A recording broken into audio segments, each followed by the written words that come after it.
Good afternoon, everyone. My name is Ann Park. I prefer the pronouns she and her, and I'm the career strategist here at Blueprint Career Services through University of Toronto School of Continuing Studies. And without further ado, I would like to present our industry insights presentation on social work. Next slide, please. First, I'd like to do a quick access check. So I want to make sure if everyone can hear me and if you are able to, if you can see the presentation clearly, and if there are any other access needs that might affect your participation. Just so that way everyone knows this presentation is being recorded. And so if you would like to access it afterwards, it will be on our Blueprint Career Services portal, and it will be shared about a week later. So please do put in the chat if there are any access needs that you need support with. That would be wonderful. Thank you. Carla, if you can move that. Oh, sorry. Carla, if I used to just say next slide. Carla's our wonderful behind the scenes admin staff member, and that's who Carla is. No She's under. worries. Hi, everyone. Welcome. She's coming from behind the curtain. This never happens. Hi, Carla. Hi. Thanks, Carla.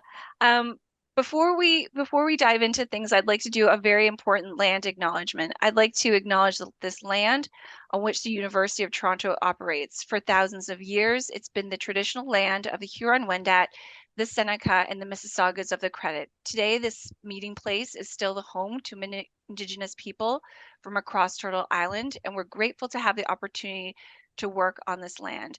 And for myself, as an immigrant and a settler, I take the time to decolonize my experiences in Canada and throughout my education, and I continue to learn more about the history of Indigenous peoples in Canada and how I'm able to benefit from the atrocities that Indigenous people experienced as folks who were here before the colonizers arrived. And next slide, please. Great. I'd also like to do a very important Passover acknowledgement. We'd like to acknowledge that Passover began Monday evening as of sunset. To our Jewish colleagues and friends and professionals who celebrate or observe Passover, we thank you for joining us today. And we wish you a warm holiday with family and friends. Great. So just a few housekeeping items. Please remember to keep your cameras and mics off during the presentation, with the exception of our panelists. But you're all here, so we're okay. Please post your questions and comments in the chat. Questions will be responded to at the end of our guest speakers or our speakers presentation. And as I mentioned earlier on, this session is being recorded and posted on our Blueprint Career Services portal. Thank you. So now I'd like to just tell everyone a little bit about what we do here at Blueprint Career Services before we begin with our moderated question Q&A portion of this presentation.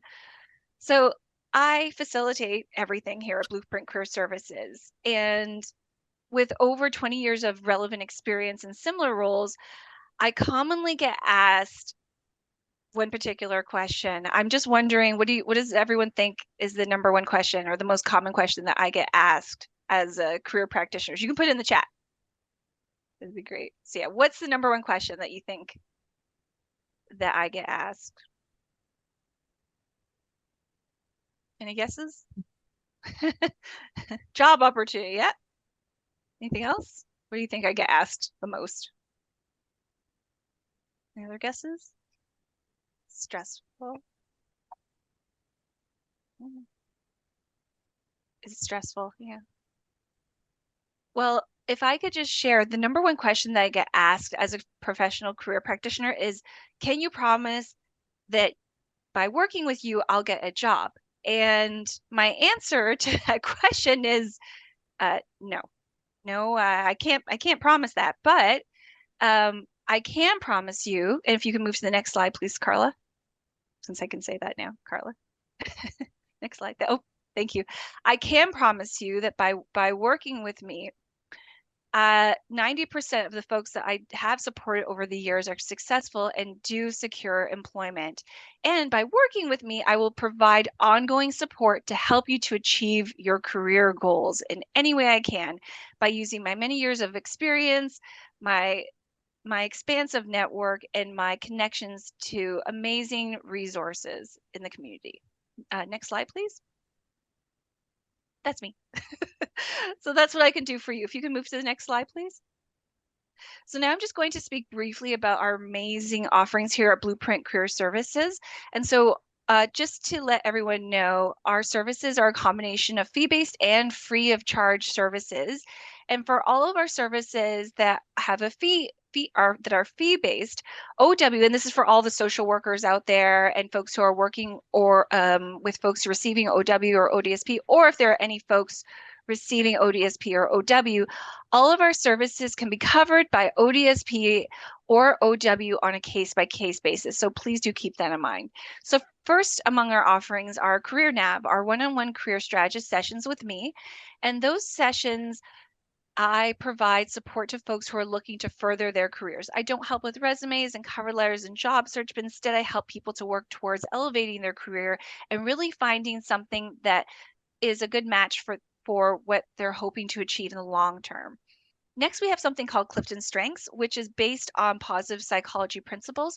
For those of you who are here, including Lisa, we'll get to know Lisa shortly, who have a background in psychology, positive psychology is an amazing approach I would encourage everyone to check out. But with the Clifton Strengths workshop, you would do a quick assessment and find out what your top 5 strengths are. We would have an incredible workshop afterwards to discuss the science behind Clifton's strengths and how to utilize your strengths to achieve your career goals. And then we would have a one-on-one Clifton strengths coaching session. Next, we have something called the Career Wayfinding Workshop Series. There are 3 workshops, 3 hours each. They're based on the hugely popular Design Your Life series of Stanford University. And this workshop provides a systematic approach to securing your career goals. And in that way, it puts you in the driver's seat of your career instead of being at the mercy, because we know we're not, of employers that you're applying to. Last but not least, we have the Alternative Careers Workshops, in which is for folks who are working in a regulated profession and are looking to transition into another career. And we identify your transferable skills and work with you to move towards an alternative career. And of course, we have something called Real Talk and Industry Insights panels. Those are, obviously today is a wonderful Industry Insights panels. These are free. They're offered every month online.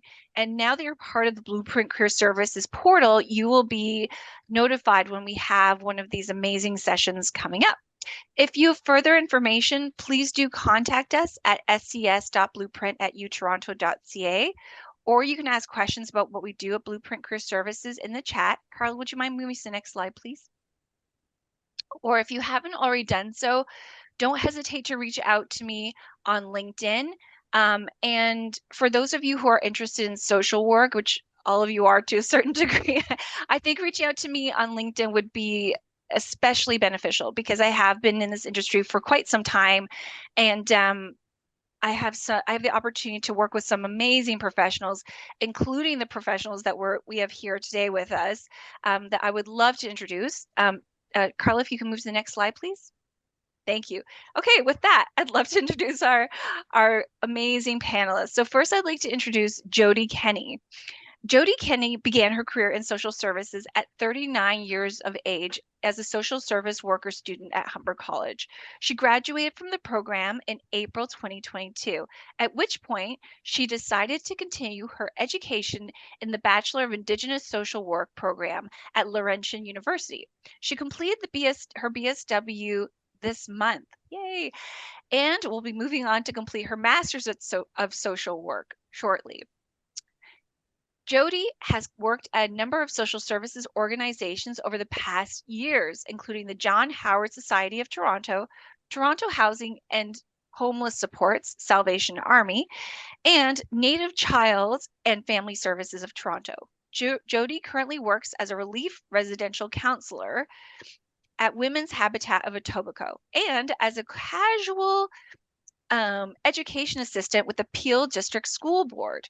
Jody is passionate about connecting with students in a variety of ways, and she believes that it is important to to both learn from and inspire. Oh, so wonderful. The next generation of practitioners. Jody also believes in advocacy, activism, and allyship are imperative aspects of working within the social service sector, as they are an essential part of an anti-oppressive practice framework. I'd like to welcome our esteemed panelist, Jody Kenny, today. Thank you, Jody. Yay. I'm not sure if people can hear me because of the mic, but yay. Thanks, Jody. Oh, so amazing. Okay, next I'd like to introduce our esteemed panelist, Lisa Jurinovich. Lisa is a registered social worker. She has a private practice called Counseling with Lisa, which she has been running since 2012. She specializes in people with disabilities, grief and loss, general wellness, and working with women. She brings her lived experience of living with vision loss into her work as a social worker, as well as a commitment to anti oppression. And if I could just add, because Lisa, your bio is very short, which is fine. Short but sweet. I like it. But if I could just share also that I've had the opportunity to work with Lisa when I was with Balance for Blind Adults, when I was doing my MSW placement. She's amazing. She helps so many people, and I really, Lisa, like I admire everyone that's here today, but especially because I'm picking on you. Your bio was short, so I get to say I have the time to say this. You're amazing. Like you do incredible work, and I really hope that through participating in the panel today, that there's more awareness of the work that you do, because I hope more people can access the incredible supports that you provide. So I just want to add that. So yay, Lisa, you're here. Thank you. Thank you. Thank you so much. Okay. And last but not least, I have someone by the name of Hassan. Even though it says Dr. Mabab Hassan, he prefers Dr. Hassan, which is fine with me because he's such a great individual. So, hi, Hassan. Hassan, Dr. Mabab Hassan is a registered social worker, an award-winning educator, and a passionate international development worker with 10 years of experience in teaching, curriculum development, and leading experiential learning in the higher education sector in Ontario. He is a professor at the School of Community and Health Studies at Centennial College, and he also teaches at the Toronto Metropolitan University, TMU. He received the Internationalization Excellence Award in 2024 and the President's Spirit Award in 2019 from Centennial College. Hassan is a lifelong learner. You certainly are. He studied social work, BSW, and MSW at TMU, Canada. Additionally, he holds a BA in history and a PhD in anthropology from the University of Dhaka. Hassan also possesses certificates in project management and communications from U of T.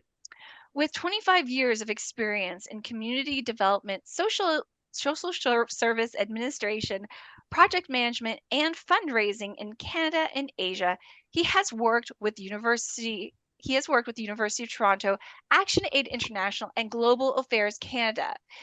Sorry. He works to transform the lives of students, newcomers, and youth from marginalized communities worldwide.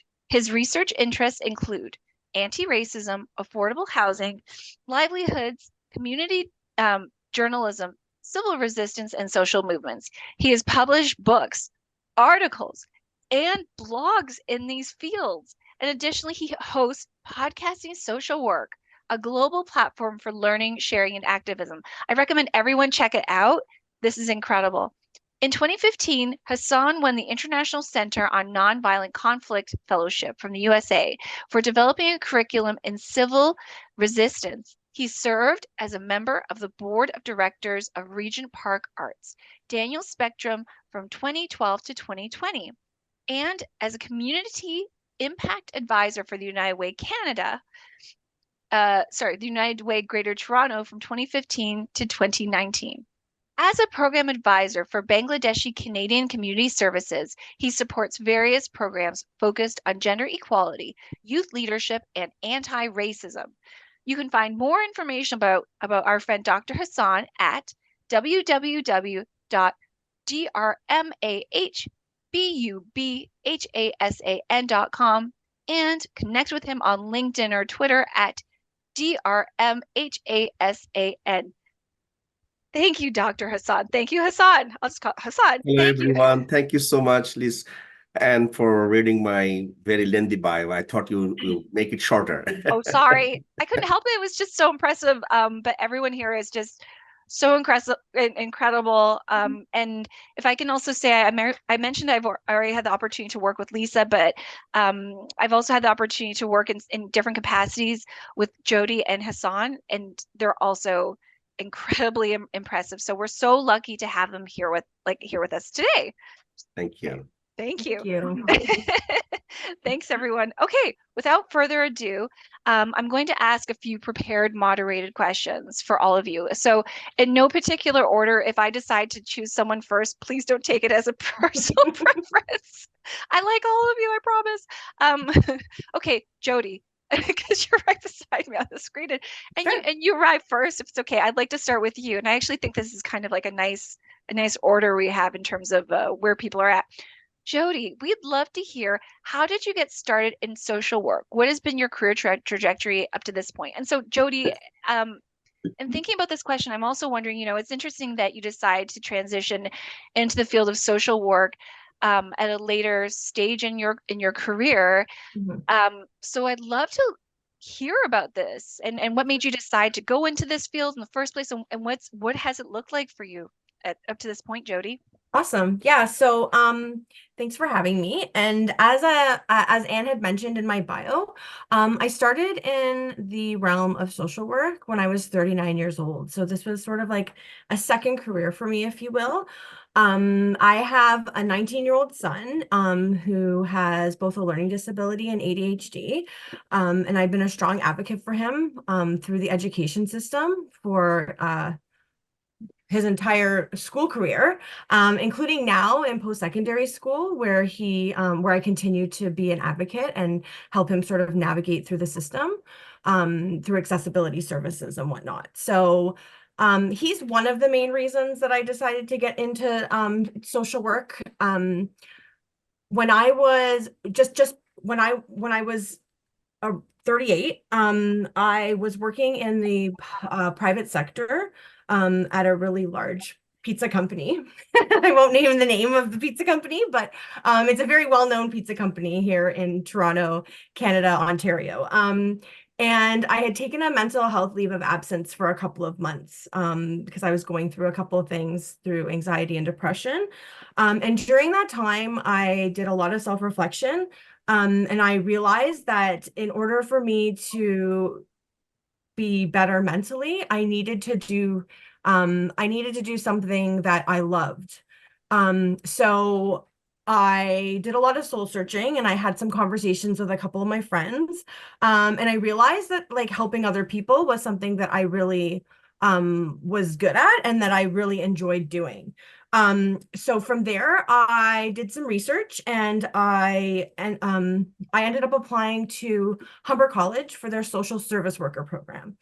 At that point, I wasn't sure what the difference between social work and social service work was, if I'm being 100% honest. But I'm so glad that that's the path that I took, because I feel that it was really the best path for me. So I was admitted into the social service worker program. And a month later, my job actually had let me go. So it was actually perfect timing, for everything. And it just kind of proved to me that that was the trajectory that I was meant to do. So I started the social service worker program. I learned a little bit more about the difference between social service work and social work.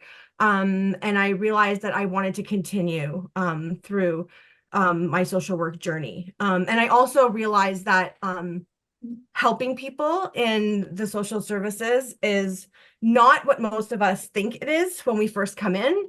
We're not giving advice. We're not telling people what to do. We're acting as facilitators, right, on the person's journey, because they're the expert of their own experiences and their own lives.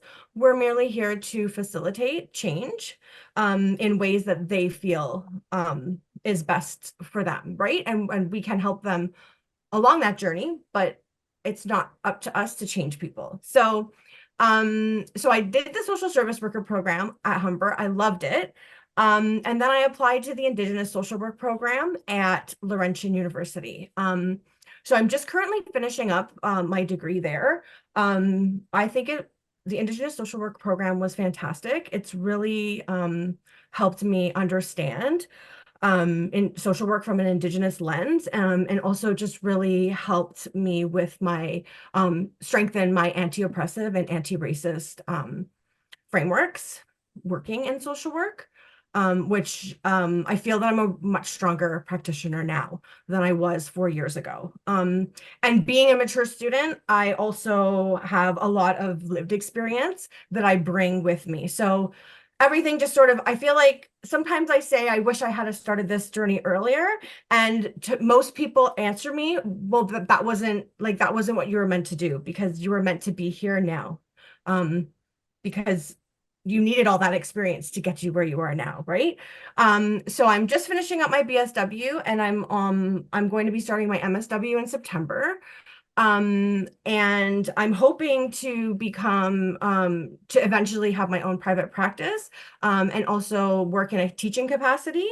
But I also have a real passion for working with students who have exceptionalities, and their families sort of navigate through the education system. So Thanks, Jody. That was amazing. And I can relate to a lot of your story personally. But also I think that there was so much that resonated with me. And I think it's important for people to recognize that in this industry, I would argue that, we don't go into this industry because we want to become wealthy. We don't go in this industry because we want people to make more money. It does involve some soul searching and that real drive and passion for supporting people as they navigate in their lives. And certainly a lot of us go into this field because of lived experience ourselves, and I think that was just a really good example of so much of that. So thank you so much, Jody. I appreciate that. thank you. Thank you. And Lisa, how about yourself? As a therapist, I'm so interested in your career trajectory. Like, what made you decide to pursue this career path? I'd love to hear more about that. I'm sure all of us would like to hear more about that. So similar to Jody, I actually didn't start directly into my education in social work. I first did a BA in English literature at the University of Toronto because my childhood dream was to become an author. I soon learned that I wasn't that good at writing, and that I maybe needed to change jobs or my career ideas, because people would say, oh, well, with an English degree, you could teach or you could become a journalist. And neither of those seemed like good options for me. And also it seemed like, well, I would need to get more school on top of that. So if I was going to do more school, I wanted to figure out something that I was more passionate about. And during my time doing my English degree, I had some volunteer experiences helping to facilitate a youth group for youth who are visually impaired. And we did that on Saturdays, and with like every other week doing different activities with the youth. So sometimes it was more skill-based, sometimes it was more activities, sometimes it was like, learning the subway. But it was all sort of a mix of different approaches that we used. And then I also had a range of summer jobs throughout my time in my English degree that, again, were more sort of social work based. And that kind of got me into this mindset of thinking about social work and thinking that, this might be a more job-based approach for my career. So then once I graduated from U of T, I switched and did BSW and then an MSW at Toronto Metropolitan University. and I graduated. And again, during my time, I had focused sort of on group facilitation and doing like, I had also done a counseling placement for my MSW, and that's where I had really decided that I like that one-on-one interaction as well as the group interactions. Um, and that was more sort of where I wanted to focus my career. Um, so after I graduated, I did struggle with some underemployment. I found that I was, sending out lots of resumes and not getting that many responses back. I finally did get a connection through actually my social work program through one of my fellow colleagues, that her agency was looking for someone in Scarborough and they were having trouble filling the position, and said, well, I live in Scarborough. And so they found, that my skills match what they were looking for. And again, it was that, networking of a colleague from my MSW. So, good to try and keep in contact with those colleagues, because again, you never know where someone might have an opportunity that will be the right fit for you. And that can open up doors to the other opportunities. So again, I did some group facilitation, and then it came to the point where I had the opportunity to start my private practice. I started with just a home office.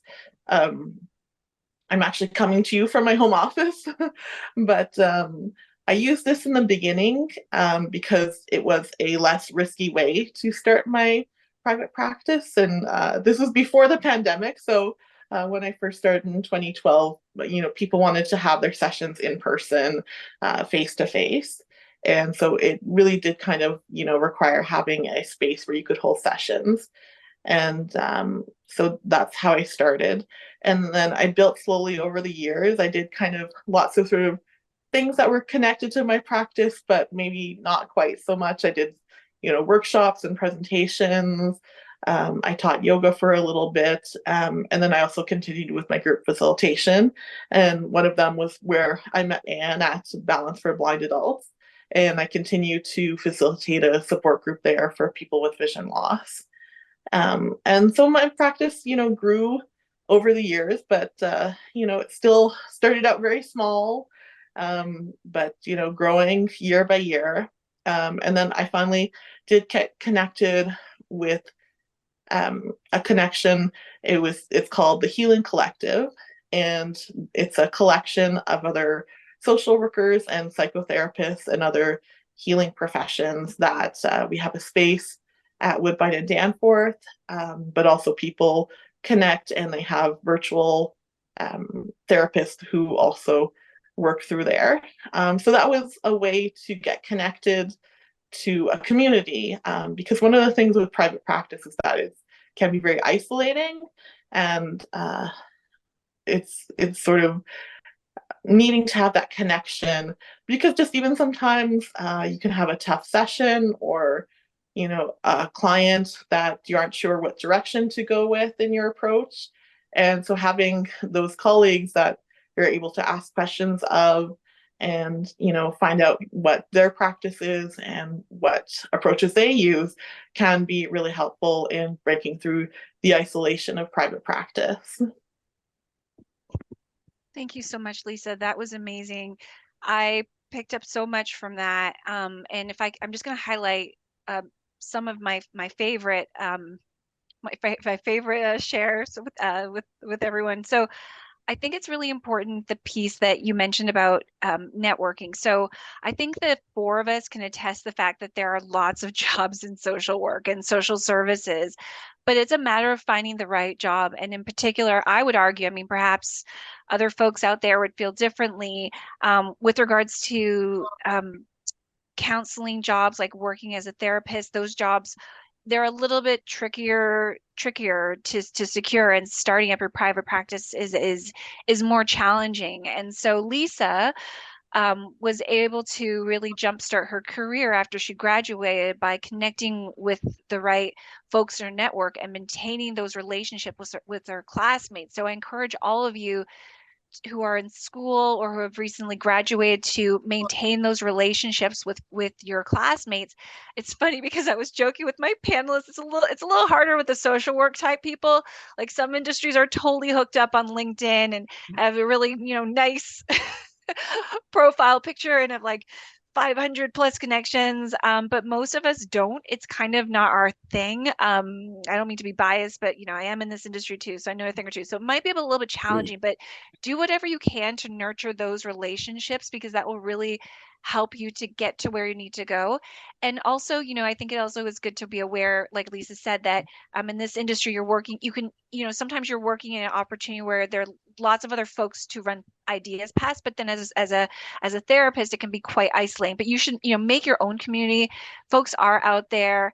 And Lisa, thank you so much for sharing your story. I want to make sure that all of you have equal opportunity to talk, and I tend to, so thank you so much, Lisa. That was amazing. Hassan, your story, oh my goodness. I would Okay, love to hear it if you have time, because I know it's thank you so much, and School of Continuing Studies for organizing this great event. I'm sure that our discussion and stories will provide some information and perspective to our participants. And I would like to clap for everyone who are joining here. This is one of my community engagement strategy because clapping means so much to me, to engage community, to be active in this kind of dialogue and conversation. So I'm so grateful to be here in this space. So my social work journey started with actually involvement with community service back in 1998 after my first graduation from University of Dhaka in Bangladesh. And I had the opportunity to work with our communities in urban, rural, and also with indigenous communities. I'm so blessed to work with so many organizations in Bangladesh, namely ActionAid International, where I used to work for 10 years. I had the opportunity to learn from community actually how they think about development, what is their perspective of development, how we can collaborate, how we can have partnership of real development that can bring changes in the lives of people, especially children, women, marginalized women. And our program are focusing gender equality, quality primary education, and other livelihood and well-being support. So I remember, yes, when I was traveling to my first workplace, I was having tie because it was an international organization. I thought maybe, okay, I have to have like a very well prepared, I have to look like a professional. But when I entered into my office, meet some slum dwellers, especially women entrepreneurs, and I was untying myself and trying to listening to our community members about their issues, about their hopes, and that actually prepared me how to become a community worker and eventually a social worker that I have started from this professionally. I have been doing this practice in Canada since 2016. So I had the opportunity to work with, as I said, 10 years. I have learned project management, fundraising, community development practices, Paulo Ferre's ideologies, Robert Chambers, different participatory tools and techniques, all, and the community voice was so powerful. That prepared me and inspired me to study more, to learn more.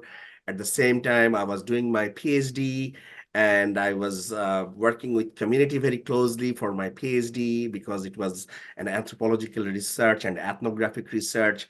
So I immigrated to Canada after that phase. In 2010, then I started looking for jobs, started with volunteering, and then started with newcomers like me. I was a newcomer. I started working with newcomers, and later I went to School of Continuing Studies, University of Toronto School of Continuing Studies. Actually, that is one of my milestone in my life because I have learned so much. My community service experience, along with project management and effective communications and negotiation skills that I gained from this school was amazing. And that actually transformed my life in Canada to many aspects. And by this time, I also got an offer from UFT, University of Toronto, to work with the School of Continuing Studies team. And I was working with internationally trained engineers along with our team members for their licensing and for their employment. So I still remember my interview with Dean Marilyn Booth. She invited me for an interview because she discovered that I'm so passionate about learning, even having so much education from back home, that I'm continuously studying and enjoying the space at University of Toronto. So, however, and I thought, okay, why not I joined and do some social work education. And I started actually BSW, Bachelor of Social Work, with Ann Park and with many of our colleagues. And that is also giving me more theories, theoretical knowledge, understanding social issues more deeper ways from intersectionality lens, from anti-oppression lens, anti-racist lens, indigenous worldviews. We had so much conversation in the TMU campus about all those issues, and that actually, grounded me and prepared me to work with such diverse communities and unique communities in Toronto. And I subsequently applied for a teaching job. I also had my MSW, Master of Social Work from TMU. And I found that, okay, this is the space actually I would like to continue to work and learn. And eventually I got my dream job teaching at Centennial College. I'm so proud to work with our students, our colleagues at Centennial College. And I also started working with TMU, where I studied. And now I'm also working part-time as a lecturer with TMU. So this is my social work journey from community organizer to an educator. I'm so blessed. Thank you, Anne, for allowing me to share my story. I'm sure one thing I have learned from my life, that learning is lifelong. And if you have any passion, you want to build your career in any particular sector, like I can see many of you are asking, I think Ann Park is there, your passion is there, and you will be successful. Wow. Thank you, Hassan. Unless you prefer doctor, but you said I should call you Hassan, so that's how I know you. Thank you, Hassan. That was amazing. So much I can pull from that too. And one of the main things I'd like to pull from that is, you've had an incredible variety of things that you studied, but they were all relating to social work in different ways. And now you transitioned into a career in post-secondary with a focus on social work, obviously. So I think that this is a really good awareness for all of us to have, that unlike some industries, it's a lot harder to pull from varieties of experiences and education. But with social work, pretty much any background, like, and actually, Lisa and Jody, even though Jody didn't disclose, I'm not going to disclose, but what you originally stated, like, I'm sure there are like pieces that you pull from your education and your diverse experiences before going into social work that can really help with your practice. And again, with Hassan, and with myself, actually, a lot of people think social work is just about, and it's important work, so I don't want to downplay that, frontline type support, counseling, which is what Lisa does, which is, we know it's vitally important as well. Like, all of this is so important, especially these days. But there's so many ways that you can use a social work education, and you might start, working in a shelter, for example, but you can take it so far. It's amazing. So, Hassan, thank you for that. I really appreciate it. I can't believe this time is just flying by. So I'm just going to try to pick and choose my favorite questions I have prepared. Oh gosh. Okay. I'm going to ask the next question because I think it is really important. And we discussed this question. So Jody, I'd like to, again, thank you for that. So from the panelists here, and whoever would like to answer this first, maybe again, Jody, I'd like to sort of pick on you, and I'm putting air quotes right now in the air. What do you think, like, from your experiences, are the benefits of doing a MSW and versus a BSW? Because I know you're finishing up your BSW and you're going to move on to an MSW. And sorry, even rewinding, you start out with an SSW in the SSW program. So what are the benefits of doing an MSW versus a BSW, and why did you decide to move on to an MSW instead of just, continuing to pursue a very busy career with a soon to be BSW.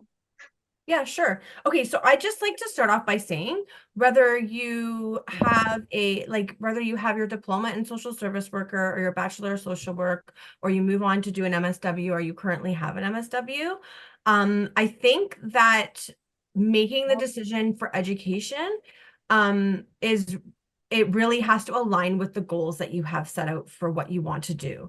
I've seen some social service workers who are incredibly successful. They're working in director roles within frontline agencies, and they're able to do those management jobs as SSWs, as BSWs, right? But for me, I'm going into my MSW come September.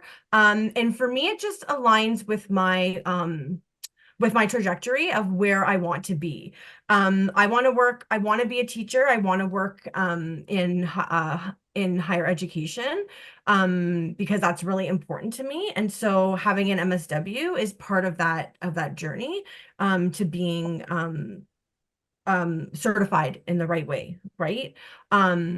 I also want to hold a private practice, and although it's not necessary to have an MSW for private practice, in terms of like logistics, I believe that it actually is a very necessary experience, because I think the things that you learn as an MSW, like the things you learn as a BSW are very fundamental, and they're very they're very foundational, right?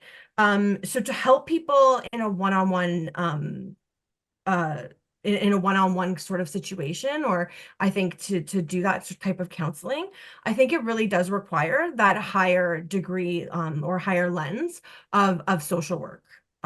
Right? You need to build on those foundational experiences that you get with your BSW, or you get with any undergrad in the social services. Because I also like to point out that BSW is not the only pathway to MSW, as I think Hassan had pointed out as well. There's lots of other journeys that can get you to that MSW if you want that, right? So typically other social sciences and social services and human services degrees will also put you on a trajectory to MSW, right? But I think the master program for me is important just to get that high level of education, that clinical education, in order to be the best social worker that I can be for my clients, for hopefully future students, and just for myself to know to have the confidence to be able to work through my craft and work through my my skills at that higher level. And I would agree with a lot of what Jody said. I know for myself, when I was finishing my BA in English, I did look at the 2-year MSW that some of the universities in Ontario have. Unfortunately, they needed more research and a few other types of courses that you don't tend to technically usually take when you're doing English. So it didn't work out for me to go straight into the 2-year MSW. So I took the route of going to the BSW. And in some ways, I also felt, because, as Jody said, aligning with what your career goals were, and that I did have that interest in counseling, I didn't feel ready to sit, in front of someone and to be that guide for their, what could be their healing journey at that time. So I felt like I did need that BSW to get ready for the MSW. And then again, because I did go in the direction of moving towards private practice, I'm not sure, if what the logistics are with the private practice and a BSW, but I know that for most insurance companies, they cover social workers with MSWs. So a lot of your clients will be paying through their insurance plans, and so you need to fit into their insurance plan. So that's where the MSW can come in very handy if you are coming and looking at private practice as your end goal. Great. I would like to highlight one thing about higher education, that Go by your passion, find your school, whether you want to do it with the TMU or UFT, master's program, or York University, or any other university that you are passionate about. Just look at their website, see their criteria and eligibility criteria, and prepare yourself mentally, emotionally. And it's easy. Believe me, it's easy. It's not difficult. Sometimes we think so much about whether I should go for this program or not. People working with the social work program, coordinating this program are amazing. They will help you. Thanks, everyone. That was incredible. And just to also add to that conversation, I think that all of us, whether you decide to do an SSW, community worker diploma like I did, a BSW or an MSW, there's space for all of us. And all of those skills and experiences are vitally needed more than ever. And so in this industry, we welcome everyone, or we'd like to. We would know that's another story, right? But we welcome everyone's different levels of education and experiences. So thank you so much for adding to that conversation, everyone. So I'm just trying to pick and choose some of the important questions. Okay. The next question I'm going to ask, I guess anyone who'd like to answer this question, I think this is a huge one, and it might be a concern for some of the folks out there interested in social work. Burnout is huge in this industry. There are a lot of folks I know that have gone into social work, blaze, like ready to go, and air quotes again, I'm do a lot of air quotes, I guess, help people. We know it's not helping people, but that's what they think, like, I'm gonna change the world and I'm going to solve people's problems. Again, it's not true. And then you go out there and you're dealing with a lot of challenges. You're underpaid, you're overworked, you're dealing with some very emotionally charged situations. You could be in vulnerable situations where you're not to scare people, where your own safety is at risk. So we know a lot of folks out there suffer from burnout. Is there anyone from the panel, or everyone can certainly please do answer this if you feel you have some insights on this. As we know, burnout is really common. What are some ways that you can manage burnout and not burning out when you're working in this industry? What would you suggest, everyone? Anyone would like to start first with their experiences? Well, it's interesting that how you prefaced it, because I had a professor who he had an ongoing joke in my MSW who said MSW does not mean must save the world. That's good. I should keep that. So again, I think trying to be realistic about what you can change, because I know in my job in counseling, there's people who are in certain situations. I can't change their situation. I can help them to try and manage the stress and the emotional and psychological burden of their situation, but I can't change their situation. And so you have to deal with a lot of facing the oppression that people are living in.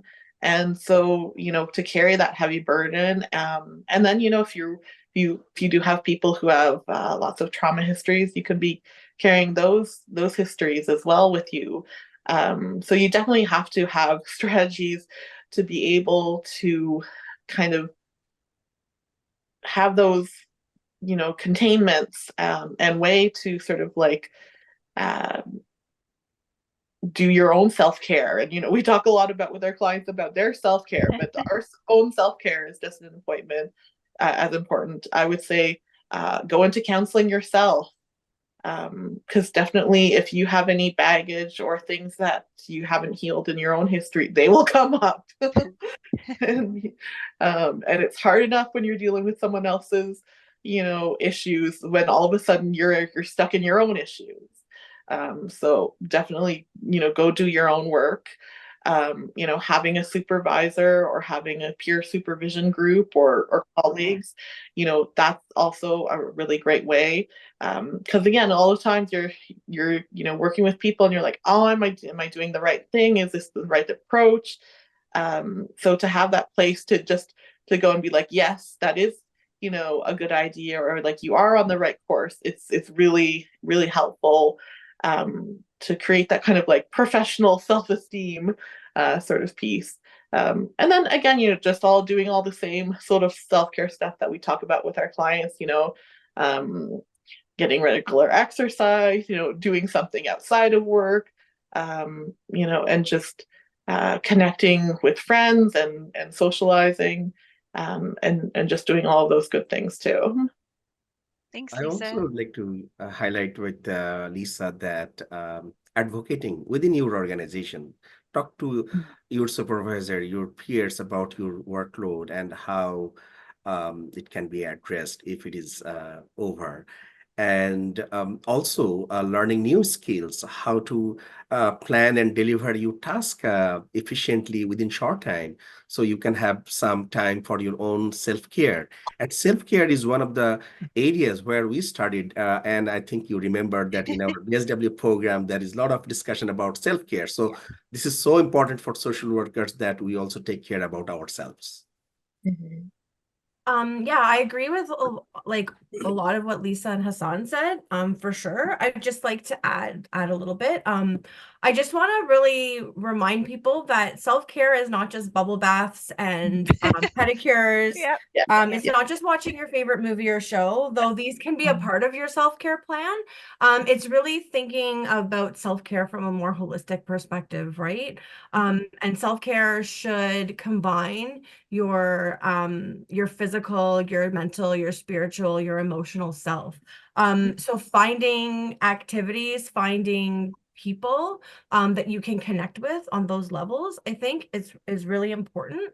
Not all of us are super athletes, but most of us can go outside and at least sit in nature, right? And that can be very cathartic, and very calming. And I think a big aspect of self-care is self-reflection, right? And recognizing our limits, both professionally and also personally, and setting boundaries. Those are things that can really contribute to self-care and prevent burnout.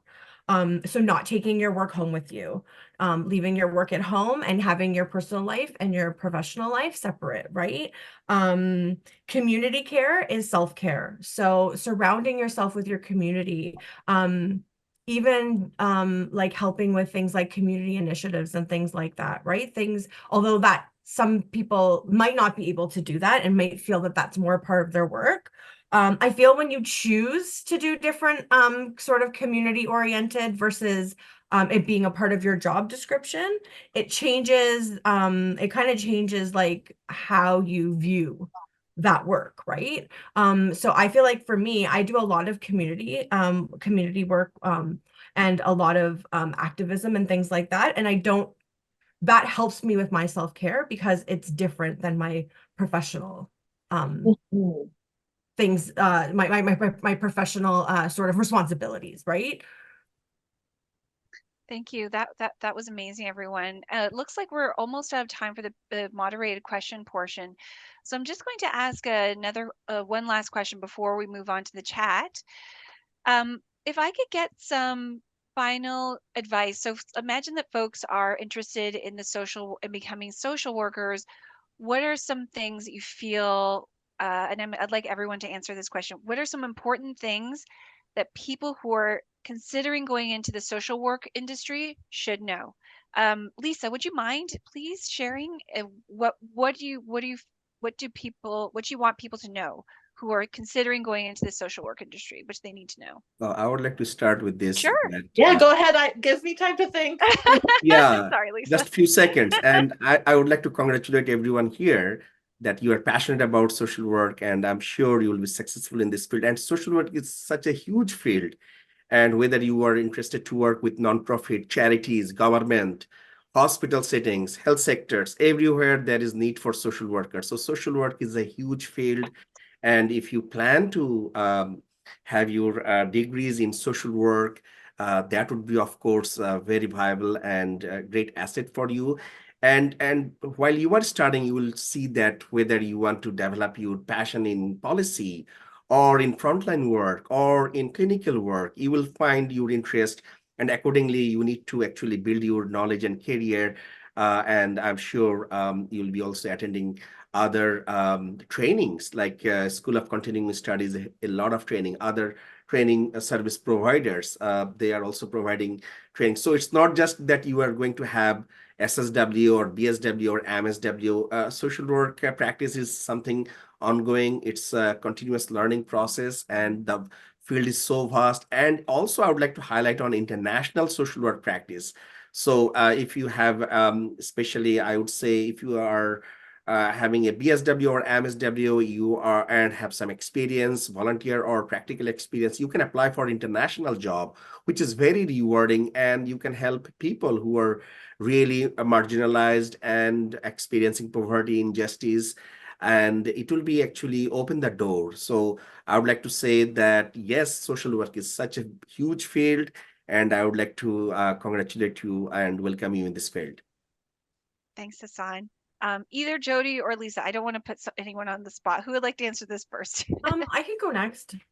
Thank you. Yeah, so my final words would be to like really just recognize, like maybe just like recognize what you want to do within the social work spectrum, but also be open-minded because as you work through your educational process, and even as you work at different jobs within the social work field, be open to other opportunities and other potential pathways, because I think a lot of us start having a very rigid idea of what we want to do. And I know for me, like even I learned a lot about the criminal justice system, and I did one of my placements in criminal justice at the John Howard Society, and then that turned into a job for me because it wasn't something that was on my trajectory from the beginning, but it was something that I thought I would really be good at, and that I really wanted to do and learn more about. So just keeping an open mind and not having a really rigid plan, I think is important. And also finding networking opportunities wherever you are. I think like events like this can provide for networking opportunities, not just with the panelists, but also with like people within, like, who are also attending these sorts of events as well, right? I've connected with a lot of people in that way. And I think that's how you build community. And someone had said that they work from home in the chat, sorry. And I wanted to just let you know that as a student, I'm also an online student. So I do completely understand that feeling of isolation. Also, Lisa had also talked about that, right? So it's building a network of people, personally and professionally, that you can rely on it's really an important piece, I think, of working in social work, and that like having that community is really important. Thanks for that, Jody. Yeah, I guess just in general, I mean, we sort of talked a little bit about the diversity of different areas of social work, but maybe just one thing to touch on is that there's also the diversity of populations to work with in social work. So, you know, whether you're interested in seniors or youth or children, or adults or people with disabilities or newcomers, or Indigenous people, like there's all, you know, different groups of and different diverse populations, you know, so that can be another way to sort of channel your social work passion. And a lot of times I think we sometimes tend to go towards a population that might be similar to ourselves, and just sometimes to be aware of the self-reflection that is needed to make sure that, you know, you're not just kind of giving people advice because, like, well, this is what I did and this is, you know, my story, because there's, you know, so many more stories out there, and there's so many more ways to do things.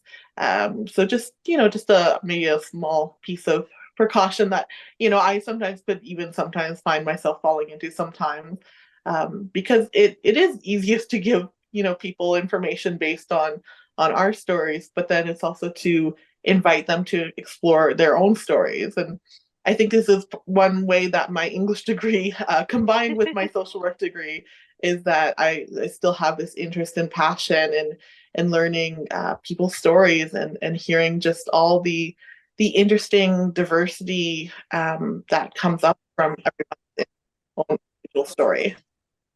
Thanks, Lisa. That was amazing. Thanks, everyone. I really appreciate your participation in the moderated Q&A portion of our presentation today. Now, I'd like to take it to the chat. So I'm just reading through here. If folks are interested in asking any of our esteemed panelists questions, please do put them in the chat. I am just looking through some amazing questions right now, and I would like to ask the first question that I come across now. If there are questions I don't get a chance to ask everyone, I will be going back through these questions and asking our panelists to ask them as well to answer them. So I'm looking at the first question I can see here from Sarkar. Sarkar says that they would like to start an MSW in September 2024, and they're asking what the starting point at U of T is. I think that particular question I will ask on the side because I am connected with the assistant dean. So I'm just looking. Oh, here we go. Look for relevant questions. Okay, here we go. How far does a social services diploma take someone? So maybe this question would be good for Jody. I'm an older adult looking to make a career change, and a two-year program is more appealing than 4. I can relate to that one. Jody, would you mind taking this one, Absolutely. please? Yeah, for sure. Okay, so yeah, so although I did move on to my BSW, I do have an SSW diploma.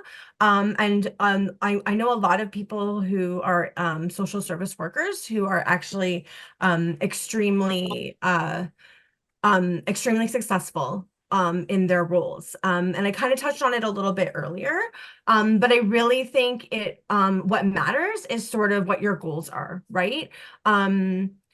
Definitely, I think having an SSW and a BSW, you're not doing those jobs to make lots of money. When you have an MSW, you do kind of move up on the pay scale a little bit, but that doesn't mean you can't be successful as an SSW or BSW. So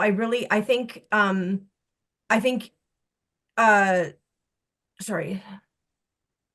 I think it can take you as far as you want it to take you, right? So like for an SSW diploma, you start at the front lines, and you really show people like what you're made of, right? A lot of social work is like in the innate qualities that we have as people, right? A lot of our soft skills, a lot of the things that we've learned over time, a lot of our experiences, right?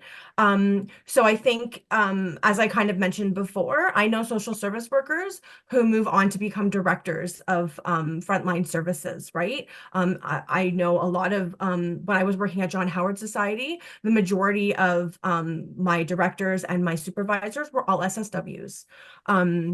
And also when I worked at Evangeline Residence, the Salvation Army, that was similar as well, right? So it's really about sort of building your career from within. If you would prefer to just start with a social service worker diploma, you can also do jobs like careers like education assistants if children interest you, right? And that's what I'm currently doing right now. I'm a casual education assistant with the Peel District School Board, and those jobs also they have really great benefits that come with those, and right. So I think it's all in sort of how you frame what your sort of expectations are potentially, and also like what your goals are as a practitioner. But I absolutely believe that as a social service worker, having a 2-year diploma, you can do so many great things with that.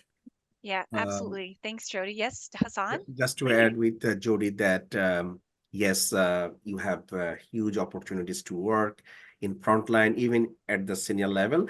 At the same time, I have found many of my colleagues are very successful. Perhaps they may have a degree in finance. They may degree in other areas, humanities, and combination of both actually prepare you to be a leader in this field. And of course, when you have BSW or MSW or other training, that would actually prepare you to achieve your dream and also to increase your pay in this field. So combination with SSW diploma and other training like project management training, for example, is so important for community service workers, social service workers. So combination of these things may help you to have leadership roles and also to earn more. Mhm. Much. Yes, Joe, did you want to add to that? Or just in agreement?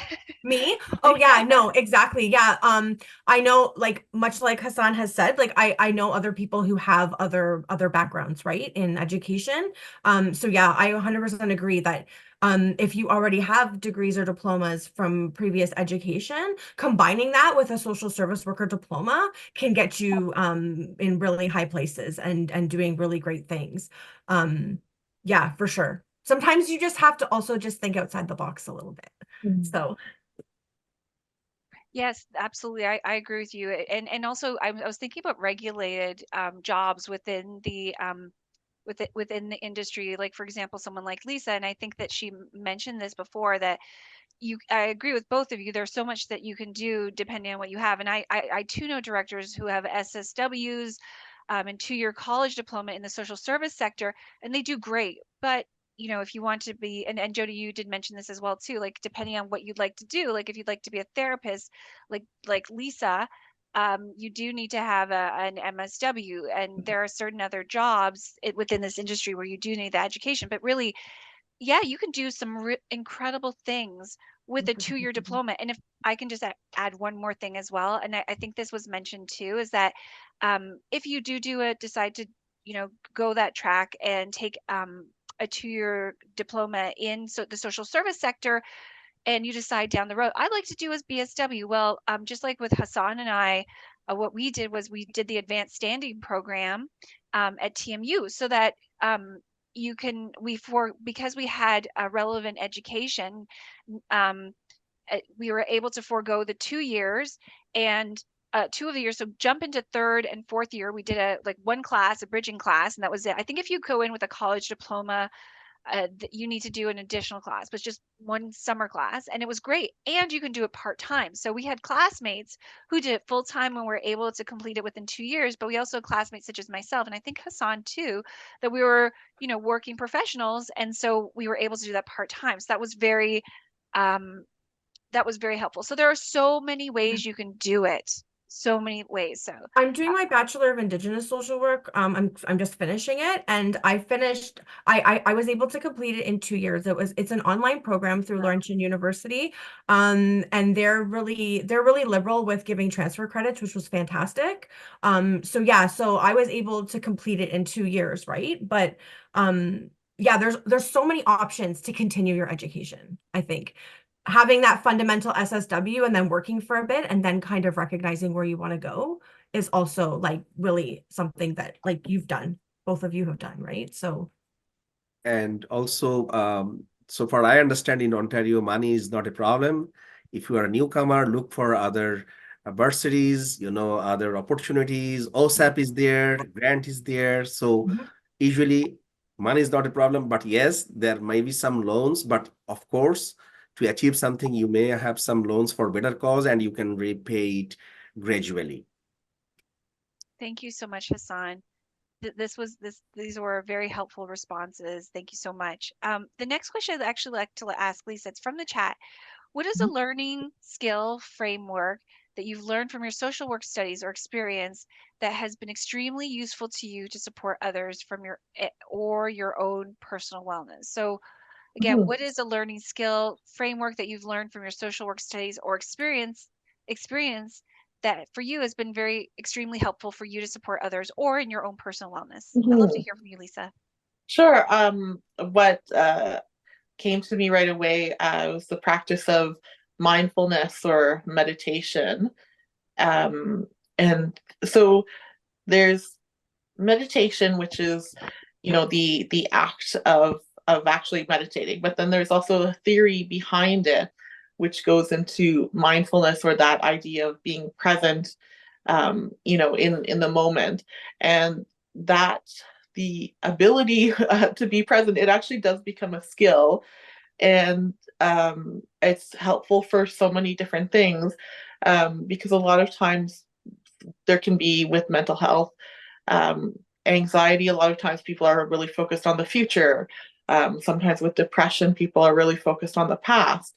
So if you can bring it back to the present, it can alleviate some of what the people are dealing with. And also, it's just a good way. I mean, I found I apply it even when I've been taking dance classes lately, that I have to be present to what my partner is doing so I don't step on their feet.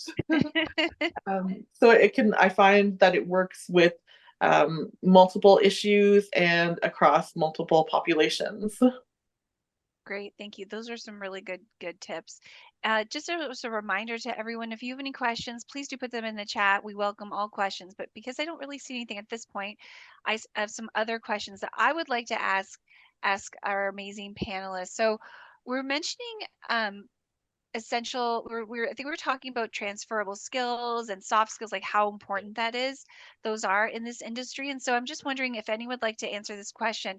What are some essential soft skills that you need to have, or that are really helpful helpful in this industry to work as a social worker? What are some soft skills that are really essential?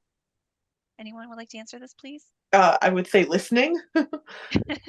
Because you have to listen to your clients, and I say not just as a therapist, but I would say in any role, you have to be able to listen to your clients, and again, bringing in that mindfulness piece to not just start to be like, okay, this is what they're saying, so this is what I'm going to say back to them, but actually like hear what they're saying and hear the emotion um, in what they're saying as well too. Yeah, absolutely. Thanks, Lisa. Listening is essential. I would totally 110% agree with you. And not just listening like, uh-huh, uh-huh.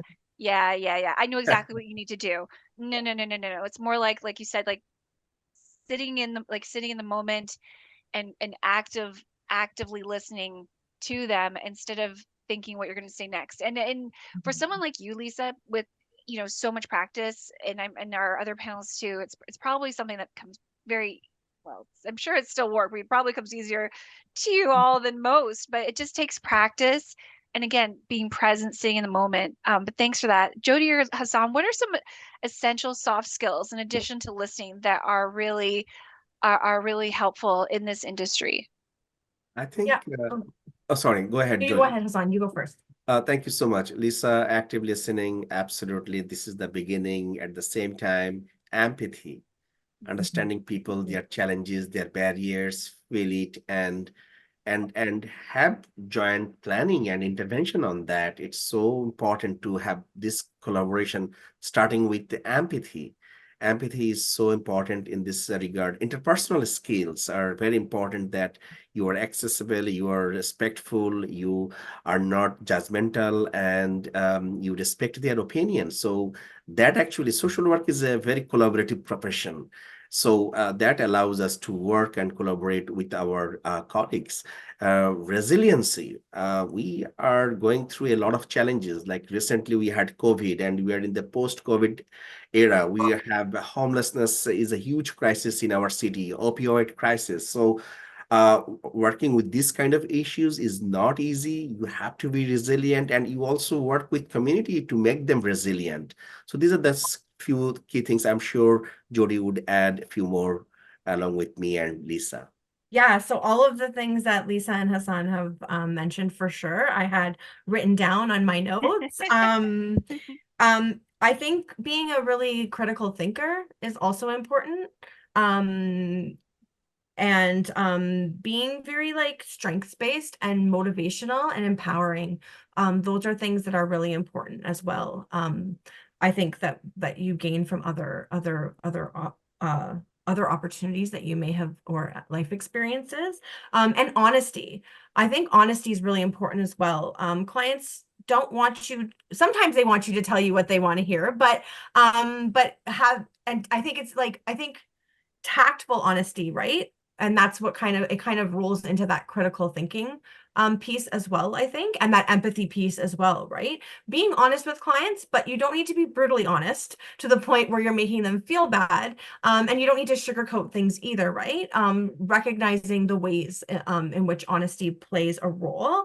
And I think advocacy, like having advocacy skills, are also quite important. and being able to facilitate over dominating. That's something I think you learn, like you definitely learn through your practice and through formal education as well. But I think it's also a soft skill that's really important. Learning that we're facilitating outcomes, we're not dominating and telling people what to do. Excellent, Jody. Wonderful perspective. Also, effective communications, validating information, understanding each other, whether we are on the same page, because we need to work together. It's not something social workers are like giving prescription and the client will implement that. So it's a collaboration. So validation is so important, and effective communications are so important in this field.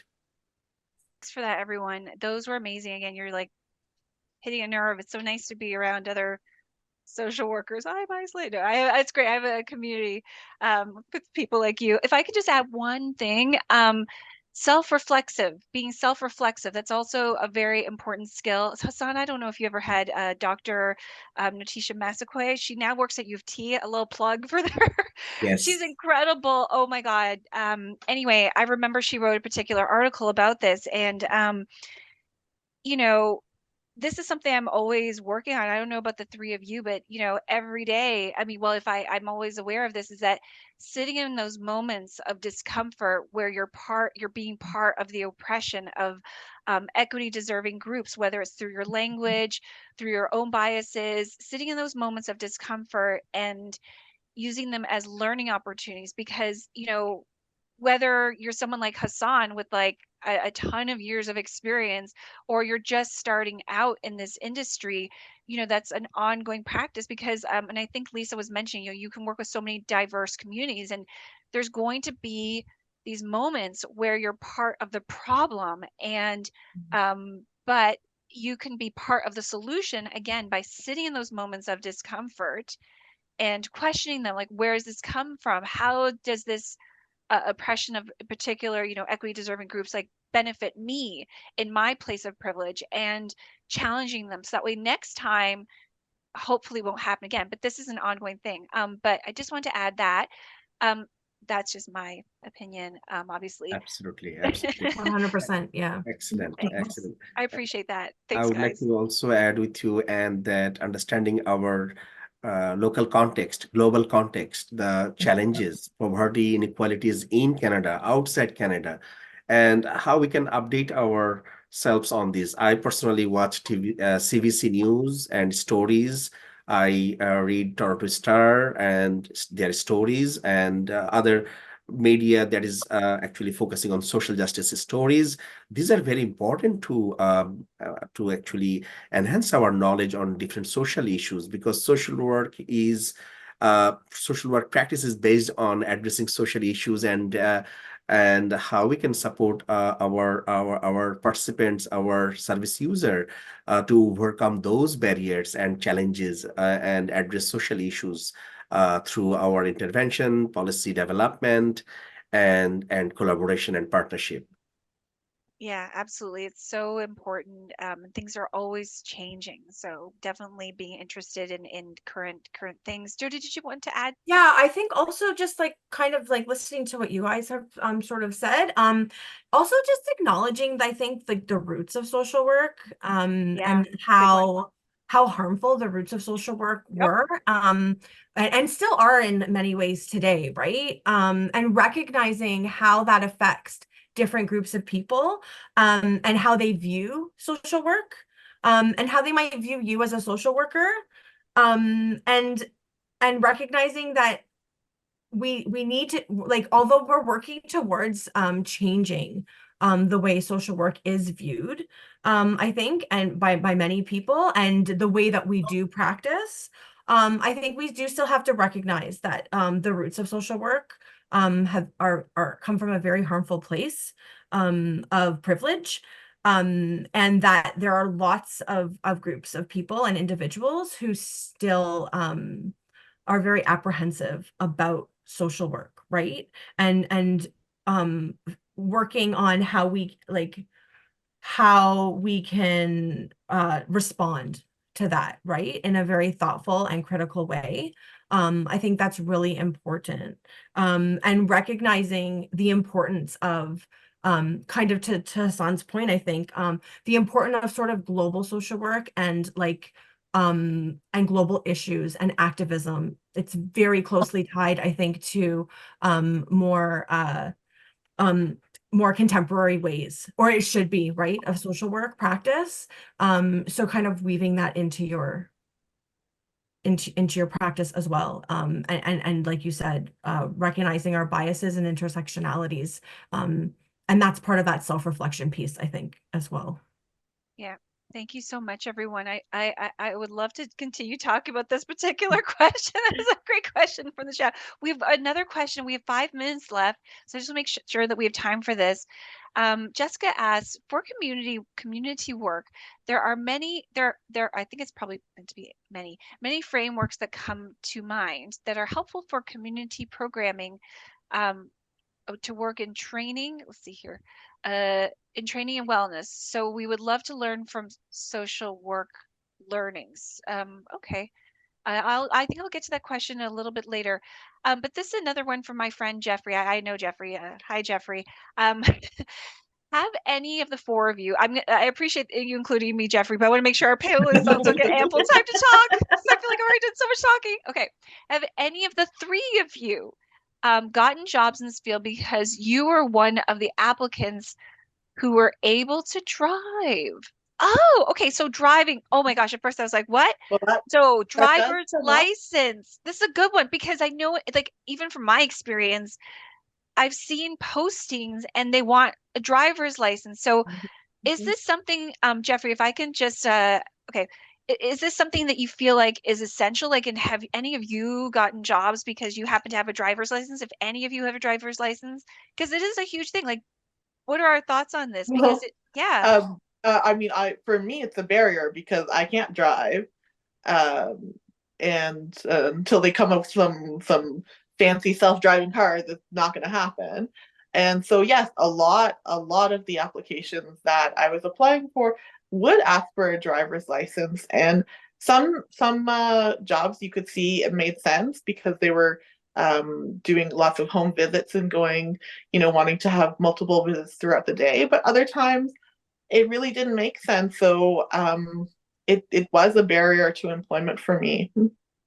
Yeah, and it's that's it's interesting because here we are supposed to be in an a welcoming, unbiased field profession, but there are so many barriers that are being put up. Jody and Hassan, how do you feel about this? What are your thoughts about this? Like, this is such a good question, and we only have 3 minutes left. Why does this have to happen? Either one of you, please answer this because this is a really good question. Yeah, I agree. That can definitely be a barrier. I like for a lot of different people, right? For many different reasons. When I worked at John Howard Society, I did do house visits, and something that they actually didn't the house visits were all over the city, but they didn't make a car or like the ability to drive as like something that was mandatory because they gave transit passes to workers who were not able to drive and things like that, right?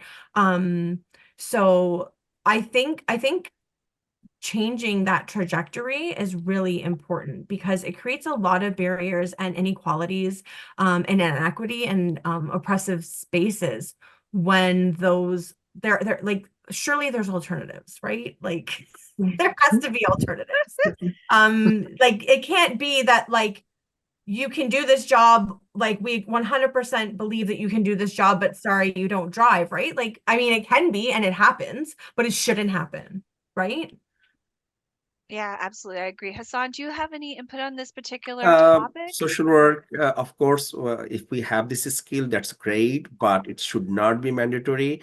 And we are not doing UPS job that we have to deliver boxes at the doorstep of our client or service user. But some job, as Lisa mentioned that, and Jody mentioned that it required, which is actually creating barriers. And there are also various licensing and training and certification are required. So I think we should not be anxious about that. We should start with a community college like Centennial College. If you are passionate about social service worker program, starting with that, and you can have advanced standing program with universities like York or TMU, or if you want to do a master's, you have qualifications, you can go to UFT or other universities. And of course, gradually you can actually, there are of course systemic barriers. There are a lot of challenges in the field, and funding is also a huge issue in the field, and especially for community service organization. But we are all working together to advocate for more resources and more allocation of funding and investment in this field.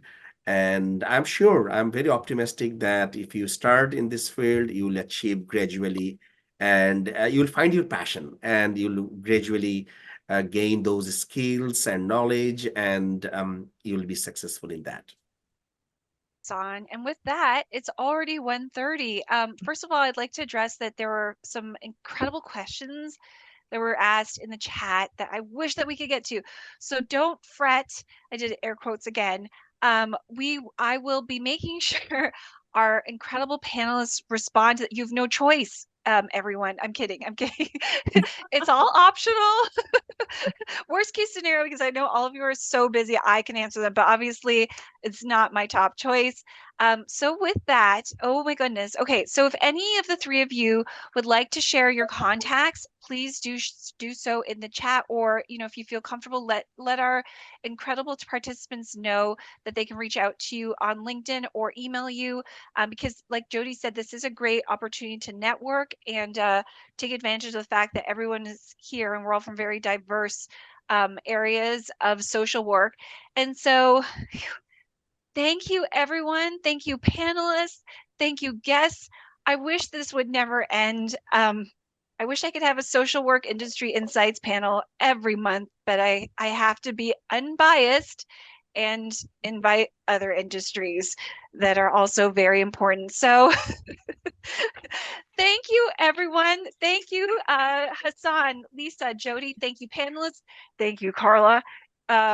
We really appreciate this. Thank you for all the amazing work that you do and your interest. And I look forward to continued conversations with the three of our panelists and the folks out there. So enjoy your day. Like like Jody said, and Lisa and Hassan, sit in if you can, if you feel comfortable doing so, sit outside, get some fresh air. Look out a window if you happen to have a window, or open the window, feel some fresh air on your face. Enjoy your day, and thank you so much. We'll be in touch, everyone. Have a great day. Thanks, Thank you, everyone. Anne. Thank Thank you, you. See you Carla. all Bye. soon. This is not Bye, the Lisa, end. Jody, and everyone. Goodbye. Take care. Bye.